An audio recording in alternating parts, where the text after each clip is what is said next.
오늘의 사연 지금 바로 시작해 볼게요. 제가 군대도 가기 전의 이야기입니다. 추억팔이나 마찬가지지만 여기 올라온 사연들 못지않게 저한테는 좋았던 추억이라 이렇게 저희 이야기도 하나 적어 보냅니다. 당시에 친구들하고 같이 동반 입대 신청을 해서 입대 날짜가 정해졌습니다. 그런데 그 날짜가 진짜 애매하게 잡혀서 본의 아니게 긴 시간을 학교도 다니지도 않고 백수로 지냈습니다. 그나마 다행인 건 동반 입대를 신청했기 때문에 허송세월을 같이 보내는 동지들이 있었다는 게 위안이 되었네요. 같이 놀고 있는 친구들하고 어디 싸돌아다니는 거 말고는 할 일이 아무것도 없었습니다. 그 시절을 보내본 분들은 다 아시겠지만 혈기는 왕성하고 에너지는 넘쳐나는데 그걸 다 뿜어내기에는 총알이 부족하잖아요. 저 또한 그랬습니다. 그나마 학교 다닐 때는 용돈하라고 집에서 돈도 받고 했는데 휴학까지 해버리니 돈 나올 구석이 하나도 없었지요. 입대까지는 시간이 남았는데 그렇다고 저희 젊음을 아무것도 하지 않고 태워버리기엔 하루가 안타깝던 상황이었습니다. 이러나 저러나 바꿀 수 없는 게 저희 입대 날짜였고 그래서 월급 받는 아르바이트도 좋지만 단기로 괜찮게 돈을 벌 수 있는 방법이 있으면 좋겠다 생각했습니다. 그러다 생각한 게 과외였어요. 다른 건 몰라도 제가 수학 하나만큼은 자신이 있었고 학교도 꽤나 이름이 있던 곳이라 대충 전단지 만들어서 집 근처에 있는 아파트 단지까지 해서 몰래 전단지를 붙이고 다녔습니다. 너무 멀리까지는 가기 싫어서 걸어서 10분 내에 있는 곳까지만 하고 말았는데 과외를 시키기엔 또 애매하게 짧은 기간이라 그랬나 연락이 잘 안 왔습니다. 시세보다 싸게 해줄 생각이 있었는데 금액을 적어놓지 않아서 그랬나 연락이 거의 없었습니다. 결국 수중에 돈이 다 떨어질 때까지 저한테는 아무런 연락이 오지 않았고 그래서 그냥 다른 아르바이트 자리나 찾아봐야겠다 자포자기하고 그나마 집 근처 가까운 곳에서 일할 만한 곳이 있나 찾아볼 요량이었습니다. 당구장에서 친구들이랑 죽치고 시간 보내고 있는데 그날따라 담화가 엄청 잘 붙더군요. 한참 집중하고 있는데 전화가 왔습니다. 과외 선생님을 찾는 전화라고. 그렇게 기다리던 전화였는데 당구 치는데 정신이 팔려서 다음 날에 제가 직접 찾아뵙겠다 말하고 주소만 대충 받아놓고 전화를 끊었습니다. 문자로 받은 주소를 보고 갔는데 제가 전단지에 붙여놓은 아파트가 아니더라고요. 거기서 조금 더 구석으로 들어가야 있는 조금 오래된 빌라였습니다. 제 전단지는 어떻게 보고 연락을 준 건지 싶더라고요. 초인종을 누르니 전화에서 들었던 목소리가 들려왔습니다. 목소리만 들었을 때는 몰랐는데 문을 열고 나온 여자를 보니 갑자기 제 온몸에 열이 확 오르고 얼굴이 뜨거워지는 게 느껴졌습니다. 굳이 비교하자면 연예인 누구를 닮은 동그란 계란형 얼굴을 가진 여자였는데 솔직히 과외를 알아볼 정도로 큰 자식이 있는 애엄마라는 생각은 하나도 들지 않는 동안의 미모였습니다. 심지어 주름 하나 보이지 않는 새하얗고 투명한 피부에 한참 점심이 지난 시간이었는데도 화장기 하나 없는 얼굴만 봤을 때 대학생인 저랑 둘만 두고 본다면 누가 더 나이가 많은 사람인지 구분하기 힘들 정도라 생각했습니다. 긴장해서 그런가 문 앞에서 서투른 인사를 하고 상담을 해보겠다며 그녀를 따라 집 안으로 들어갔습니다. 집에서 있는다고 너무 편하게 입고 있었는데 내 눈치를 안 보는 건지 아니면 조금 보여줘도 상관없는 건지 그런 부분에서는 그녀가 분명 내 또래의 여자는 당연히 아니고 아줌마라는 사실을 깨닫게 해줬습니다. 집이 좁아서 저는 소파에 앉았는데 그녀는 저를 마주보고 앉아야 하니 소파 앞 테이블을 두고 바닥에 앉더라고요.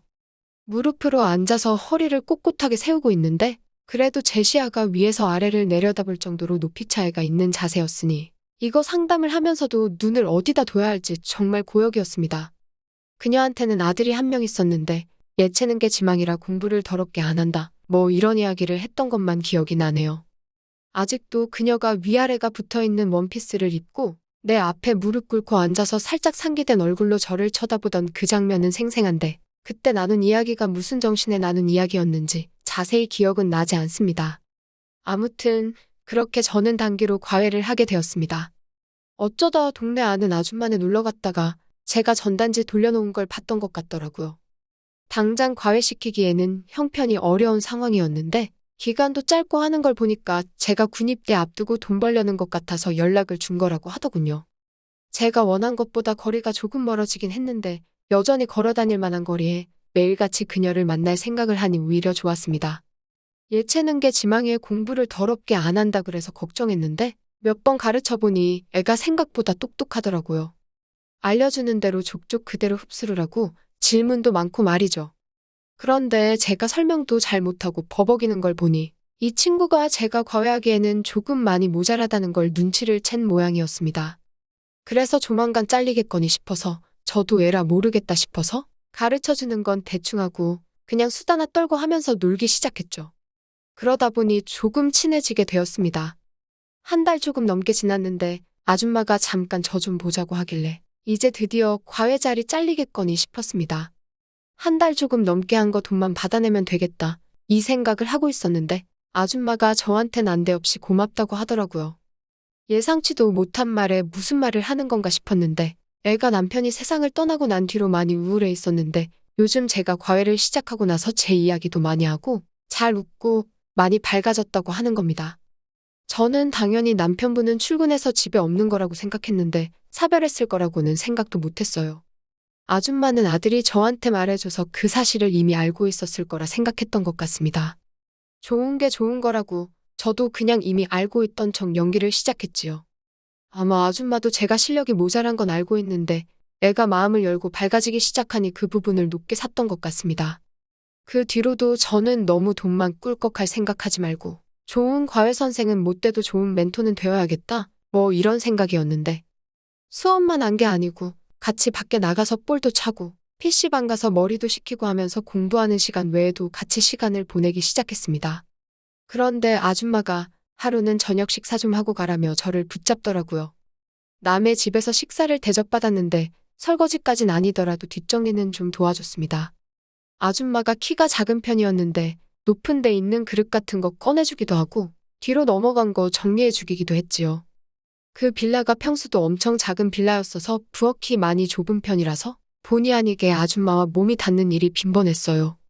처음에는 살짝 닿기만 해도 깜짝깜짝 놀랐는데 언젠가부터는 서로 즐기기 시작한 건지 일부러 대놓고 스치기 시작했습니다.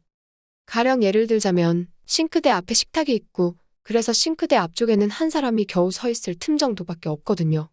그런데 제가 일부러 물 가지러 간다고 냉장고에 가는 척 싱크대 앞에 서 있는 그녀의 뒤에 바싹 달라붙어서 지나가곤 했어요. 몇 번을 계속 그렇게 하니 조금씩 행동이 대담해지기 시작했습니다.